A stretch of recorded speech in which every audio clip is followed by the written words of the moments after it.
BA part third के अंतर्गत हम आधुनिक हिंदी निबंधकार से संबंधित अध्याय कर रहे हैं। इसके व्याख्यान के 2 भाग में आयोजित कर चुका हूं। आज तीसरे भाग के अंतर्गत हम महत्वपूर्ण जो निबंधकार हैं उन सभी निबंधकारों को आधुनिक हिंदी निबंधकार जो हैं उनमें एक एक करके हम उनकी विशेषताओं को देखेंगे। यह टॉपिक आप 2 दृष्टिकोण से विशेष रूप से ध्यान रखें। मैंने पहले भी आपको इंगित किया कि आपके कोर्स में जो थर्ड ईयर में केवल एक ही टेक्स्ट बुक लगी हुई है, आधुनिक हिंदी जो गद्य संकलन है उसमें केवल निबंध ही लगे हुए हैं। तो आपको निबंध के अंतर्गत जितने भी महत्वपूर्ण निबंधकार हैं उनका आपको उनकी विशेषताएं आपको ध्यान में होनी चाहिए। और दूसरे कि जो एक प्रश्न आपकी निबंध का ही आता है केवल किसी एक विषय पर लिखने का, उसमें भी यह प्रश्न बहुत काम आ सकता है। किसी भी विषय पर किसी भी जो निबंधकार पर निबंध लिखने के दृष्टिकोण से यह टॉपिक आपके काम आएगा। दूसरा, यदि संपूर्ण टॉपिक यह आता है कि आधुनिक हिंदी निबंधकार, तो भी आपको इसको संक्षेप में इनकी सभी विशेषताओं को आपके लिए बहुत महत्वपूर्ण होगी। अब तक के अध्याय में हमने देखा कि आधुनिक हिंदी निबंध का जो प्रादुर्भाव हुआ, उस प्रादुर्भाव के अंतर्गत जो विभिन्न भारतेंदु युग से पूर्व जो हिंदी निबंध में विभिन्न लेखकों का जो योगदान था, और उसके पश्चात भारतेंदु युग, द्विवेदी युग और शुक्ल युग और शुक्लोत्तर युग, इसकी हमने संक्षेप में चर्चा की थी। आज आधुनिक हिंदी के प्रमुख निबंधकारों में हम सबसे पहले ले रहे हैं भारतेंदु हरिश्चंद्र। भारतेंदु हरिश्चंद्र अपना व्यक्तिगत और निर्भीक व्यक्तित्व लेकर जैसे हिंदी साहित्य में आए हो, वास्तव में उनका आना हिंदी साहित्य के लिए एक बहुत बड़ी उपलब्धि मानी जा सकती है, क्योंकि उन्होंने हिंदी निबंध को ही नहीं वन गद्य की विविध विधाओं पर उन्होंने अपनी लेखनी चलाई। और हिंदी जगत में उनका अवतीर्ण होना हिंदी न केवल हिंदी भाषा को वर्ण हिंदी गद्य की विभिन्न विधाओं को विकसित करने में उनका और उनकी मंडली के लेखकों का बहुत बड़ा योगदान रहा है। भारतेंदु जी ने विविध पत्रिकाओं का प्रकाशन किया। इन पत्रिकाओं में उनके निबंध प्रकाशित होते रहते थे। विषय के दृष्टिकोण से इन निबंधों में विविधता के दर्शन होते थे। जहाँ तक सामाजिक निबंध हैं उनमें विचारात्मकता है, तो राजनीतिक निबंध भी विचारात्मक कोटि के ही हैं, किंतु इनमें कहीं कहीं उनमें भावात्मकता के दर्शन भी हो जाते हैं। आत्मव्यंजनापूर्ण निबंध भी उन्होंने लिखे हैं, जैसे कंकड़ स्तोत्र। तो उनके निबंधों में कोटियाँ यदि हम निर्धारित करें तो निबंध के जितने भी प्रकार हैं, विचारात्मक, भावात्मक, वर्णनात्मक, व्यंग्यपूर्ण आदि, इन लगभग सभी विषयों पर उन्होंने निबंध लिखे। आचार्य रामचंद्र शुक्ल ने भारतेंदु जी के निबंधों के अंतर्गत उनकी 2 शैलियों की चर्चा की, एक तो भावावेश और एक तथ्य निरूपण की शैली की। प्रथम कोटि में वाक्यावली छोटी और पदावली सरल बोलचाल की प्रयुक्त है, तो दूसरी कोटि में वाक्य कुछ बड़े, भाषा अधिक गंभीर है, किंतु वह अन्वय जटिल नहीं है। भारतेंदु जी की भाषा कालक्रम के अनुसार परिवर्तित होती गई और उसमें एक रूपता को वह धारण करती हुई चली गई।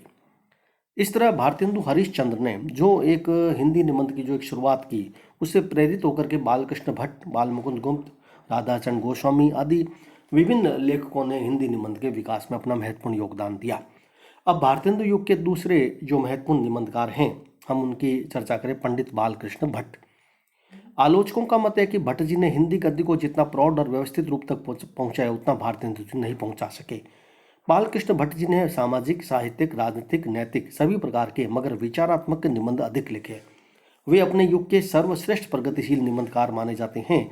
इस अर्थ में माने तो उन्होंने हमेशा परिस्थितियों के अनुकूल नए विचारों के जमाने में अपनी लेखनी को उन्होंने हमेशा तत्पर रखा और वैचारिक धरातल के निबंध के साथ साहित्यिक, मनोविकारगत और व्यवहारिक पक्ष को लेकर के उन्होंने निबंध लिखे। भट्ट जी के जो निबंध है, जो निबंधावली है उसके 2 भागों में विभक्त है। एक उनका अन्य निबंध संग्रह भी है, वह साहित्य सुमन। सामान्यतः बालकृष्ण भट्ट जी की जो भाषा है वह बहुत ही हम तेज तर्रार तीखी भाषा मान सकते हैं, जिसमें वे अलंकारों का, चमत्कारपूर्ण भाषा का, मुहावरों का, लोकोक्तियों का प्रयोग सर्वाधिक करते हैं। उसमें पूर्वी तथा अरबी फारसी के शब्दों और अंग्रेजी में कुछ कोष्टक शब्द भी दिए हुए मिल जाते हैं उनके निबंधों में। अरबी फारसी के जो फिक्रे हैं वह भी उनके कुछ वाक्यांश जिसको हम कह सकते हैं वो भी मिल जाते हैं। पद विन्यास बहुत अनूठा रहता है उनके निबंधों का। मुहावरे और लोकोक्तियाँ उदाहरणों के साथ पुराने और संस्कृत के गढ़े हुए शब्द उनकी भाषा में हम मिल सकते हैं। बालकृष्ण भट्ट जी ने जो भी निबंध लिखे हैं वह पाठकों के लिए एक विचार प्रधान निबंध लिखे हैं, जिसमें विवेचनात्मकता अधिक है, लेकिन उसमें हास्य और व्यंग्य की पुट होने के कारण से वह विवेचना भी बहुत सहज रूप से हमें निबंधों में दिखाई देती है। अब हम एक तीसरे महत्वपूर्ण जो निबंधकार हैं वे हैं प्रेमधन। प्रेमधन ने चौधरी बद्रीनारायण प्रेमधन, इनका पूरा नाम था। चौधरी बद्रीनारायण प्रेमधन ने सामाजिक, राजनीतिक, साहित्यिक सभी प्रकार के निबंध लिखे थे। राजनीति के विभिन्न पक्षों के साथ समसामयिकता का निरूपण भी इनके निबंधों में मिलता है। संस्कृत के शब्दों का बहुत मात्रा में प्रयोग ये इनके निबंधों की एक व्यक्तिगत विशेषता मानी जा सकती है। विदेशी शब्दों का यथासंभव कम प्रयोग मिलता है। वाक्यों में अनुप्रास, पदावली, तुकदार वाक्यांश और वाक्य योजना मिलती है। निबंधों के प्रकारों के अनुसार ही उनकी शैली भिन्न भिन्न है। विचारात्मक निबंधों में वे गंभीर शैली, वर्णनात्मक निबंधों में चमत्कारपूर्ण शैली का प्रयोग करते हैं। चौधरी बद्रीनारायण प्रेमधन के जो निबंध हैं उसमें सामान्यतः प्रभावात्मकता ही हमें अधिक देखने को मिलती है, यानी उनके जो निबंध हैं पाठक पर प्रभाव डालने में ज़्यादा सक्षम हुए हैं, क्योंकि उन्होंने वैचारिक तीव्रता का जो प्रयोग किया है वह उसमें चमत्कारपूर्ण जो शब्द, प्रवृत्ति या भाषा जो प्रयोग किया है वे उनकी निजी विशेषताएं थी, और उस कारण से उनके निबंध अधिक गंभीर शैली, अधिक वर्णनात्मक, अधिक चमत्कारपूर्ण शैली के हमें नजर आते हैं। भारतेंदु युग के एक अन्य महत्वपूर्ण निबंधकार प्रताप नारायण मिश्र है, जिसकी हम संक्षेप में उनके निबंधों की समीक्षा कर रहे हैं। प्रताप नारायण मिश्र की निबंध कला का आदर्श भारतेंदु हरिश्चंद्र ही रहे हैं। सामान्यतः भारतेंदु हरिश्चंद्र सभी निबंधकारों की आदर्श रहे हैं, उनमें प्रताप नारायण मिश्र ने उनका ज़्यादा पालन किया। उन्होंने विविध विषयों पर जो निबंध लिखे, जिसमें उन्होंने जो विनोदप्रियता और व्यंग्यात्मकता का या व्यक्तिगता का जो पुट उन्होंने अपने निबंधों में अपनाया था, वो भारतेंदु की प्रेरणा ही मानी जा सकती है। इनके प्रमुख निबंध संग्रह है नवनीत, प्रताप पीयूष, प्रताप समीक्षा, प्रताप नारायण ग्रंथावली आदि। इनके निबंधों की भाषा में स्वाभाविक प्रवाह दिखाई देता है। प्रताप नारायण मिश्र के निबंधों की सबसे बड़ी बात है कि उन्होंने मुहावरों और कहावतों का प्रयोग बहुत ही कुशलता के साथ अपने निबंधों में किया, और एक आत्मव्यंजक निबंधों में मिश्र जी ने एक मनोरंजन प्रधान जो वर्णन और विषय है उसको अपनाया, जिसके कारण से वे अधिक प्रसिद्ध हुए। तो हमने जो प्रमुख निबंधकारों में भारतेंदु युग के थे उनकी चर्चा की, जिसमें हमने भारतेंदु जी के साथ साथ बालकृष्ण भट्ट, चौधरी बद्रीनारायण प्रेमधन और प्रताप नारायण मिश्र। अब यदि किसी अन्य निबंधकार से संबंधित भी आपसे पूछते हैं तो लगभग उसकी यही विशेषताएं आपको देखने को मिलेगी। अब हम अगले जो एक महत्वपूर्ण निबंधकार है, जो इस निबंध के रूप में दूसरा भाग हम मान सकते हैं भारतेंदु के पश्चात, वह है द्विवेदी युग के नाम से, और वह स्वयं आचार्य महावीर प्रसाद द्विवेदी के नाम से यह युग पड़ा था। द्विवेदी युग के प्रमुख निबंधकारों में हम सर्वप्रथम आचार्य महावीर प्रसाद द्विवेदी को ही लेते हैं। आचार्य महावीर प्रसाद द्विवेदी हिंदी गद्य के निर्माता, गद्य युग के प्रवर्तक के रूप में हमारे बहुत प्रसिद्ध रहे हैं। उनकी यह विशेषता रही है कि व्याकरण भाषा को परिमार्जित शुद्धिकरण के अपनाने के दृष्टिकोण से, चाहे बड़े से बड़ा कोई भी निबंधकार हो, यदि सरस्वती पत्रिका में निबंध छपने के लिए आता था तो वे यदि उसमें अशुद्धियाँ हैं तो उसे वापस लौटाने में तनिक भी संकोच नहीं करते थे। इस कारण से निबंधों के दृष्टिकोण से तो आचार्य महावीर प्रसाद द्विवेदी कम, भाषा के परिमार्जन के दृष्टिकोण से अधिक प्रसिद्ध हुए। उस काल में हिंदी अधिक सशक्त हुई। उनके निबंधों में या अन्य जो उनके उस युग के लेखक हैं, उन्होंने सरस्वती पत्रिका में अधिकांशतः निबंध उनके छपे थे। भाषा की अव्यवस्था और व्याकरणिक अशुद्धियों का जो परिष्कार महावीर प्रसाद द्विवेदी ने किया, वैसा हिंदी में बहुत कम कोई दूसरे लेखक कर पाया। इन्होंने आलोचनात्मक और विचारात्मक दोनों प्रकार के निबंध लिखे थे। निबंध के क्षेत्र में इनकी सबसे बड़ी विशेषता है कि उन्होंने पाश्चात्य प्रभाव को भी अपनाया। इस कारण से इनके निबंधों में एक जो उपयोगितावाद और सुधारक का दृष्टिकोण है वह विशेष रूप से दिखाई देता है। महावीर प्रसाद द्विवेदी ने रसज्ञ रंजन, लेखांजलि, संचयन, संकलन, अद्भुत, आलाप साहित्य शिखर, साहित्य संदर्भ, समालोचना समुच्चय, विचार विमर्श, आलोचना आलोचनांजलि जैसे निबंध संग्रहों का निर्माण किया। इनके नाम से ही स्पष्ट हो जाता है कि इनके निबंधों में जो एक खोजपरक, गवेषणात्मक, सुधारक या उपयोगिता, या हम कह सकते हैं आलोचनात्मक और विचारात्मक, दोनों प्रकार के जो निबंध है वही अधिक मिलते हैं। नाम से ही जैसा स्पष्ट हो जाता है। इन्होंने विविध शैलियों का जो प्रयोग किया वह भी एक उनकी एक अद्भुत विशेषता रही है द्विवेदी जी की। अब द्विवेदी युग के अन्य जो निबंधकार हैं उसमें हम लेते हैं पंडित चंद्रधर शर्मा गुलेरी जी को। गुलेरी जी संस्कृत के प्रकांड विद्वान कहानीकार के रूप में प्रसिद्ध रहे हैं। हालांकि इस तथ्य को आप ध्यान में रखें कि उन्होंने ज़्यादा कहानियां नहीं लिखी, केवल 3 कहानियां लिखी। हिंदी में 3 कहानियां लिखकर अमर होने वाले केवल एकमात्र कहानीकार है पंडित चंद्रधर शर्मा गुलेरी। उनकी कुछ कहानियां जो अनुवादित भी है, संस्कृत कहानियां भी उनकी उपलब्ध हुई है। समालोचक पत्रिका का उन्होंने संपादन भी किया। गुलेरी ग्रंथ संग्रह में इतिहास, भाषा, रचना, आलोचना विषयक निबंध है।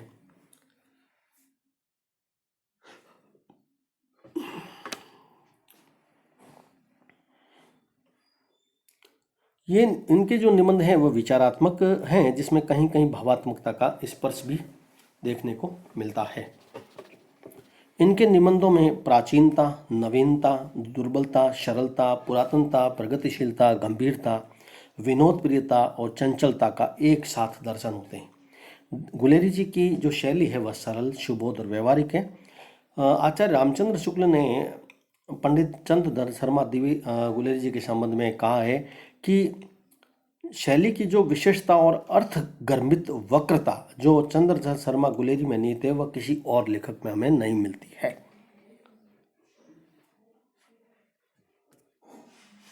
अब हम अगले जो निबंधकार हैं द्विवेदी युग के जो महत्वपूर्ण निबंधकार में सरदार पूर्ण सिंह। सरदार पूर्ण सिंह एक ऐसे निबंधकार हैं जिन्होंने लिखा तो बहुत कम, किंतु भाषा और साहित्य को नवीनता प्रदान करने में उनका योगदान अप्रतिम है। इनके निबंधों में भावात्मकता के मध्य विचारात्मकता के सूत्र हमें ग्रंथित बने हुए दिखाई देते हैं। भावों और कुल मिलाकर सरल शब्दों में कहें तो भावों और विचारों का एक अनूठा संयोग, एक अनूठी शैली का जो प्रयोग है वह सरदार पूर्ण सिंह के निबंधों में मिलते हैं और इस दृष्टिकोण से वे एक समर्थ निबंधकार माने जाते हैं। इनके निबंधों में भावात्मकता, सच्चरित्रा, सहृदयता और एक हम कह सकते हैं कि एक सामान्य बातचीत, एक हंसी मजाक, एक मस्ती, ये ऐसी उनके निबंधों में विशेषताएं हमें मिलती है। हालांकि वे पंजाबी थे और पंजाबी होते हुए भी उन्होंने हिंदी में लिखा और बहुत अधिक उन्होंने हिंदी में अपनी प्रसिद्धि भी प्राप्त की। यह एक बहुत बड़ी विशेषता उनकी मानी जाती है। सरदार पूर्ण सिंह की भाषा है उसमें अभिधा का प्रयोग कम, लाक्षणिकता का प्रयोग अधिक है, लेकिन उस लाक्षणिकता में भी सरस, सरल और सुबोध और प्रवाहपूर्ण भाषा का प्रयोग है। इन्होंने पंजाबी जो पुट के साथ साथ उर्दू और फारसी की शब्दावली का प्रयोग भी अपने निबंधों में किया और मुहावरे के प्रयोग से उन्होंने अपनी निबंधों की भाषा को बहुत सशक्त, प्रभावशाली बनाया। विवरण और वर्णन छोटे छोटे वाक्यों में इनके अधिक मिलते हैं। ज़्यादा सामान्यतः इनके जो निबंध है उसमें छोटे छोटे वाक्य भी बहुत ज़्यादा हैं और विवरण प्रधान व अधिक है और अपनी लाक्षणिक शैली के कारण ये अधिक प्रसिद्ध रहे हैं, जैसा मैंने पूर्व में आपको बताया था। अब हम लेते हैं डॉक्टर श्याम सुंदर दास, जो एक बहुत ही महत्वपूर्ण साहित्य के निबंधकार हैं।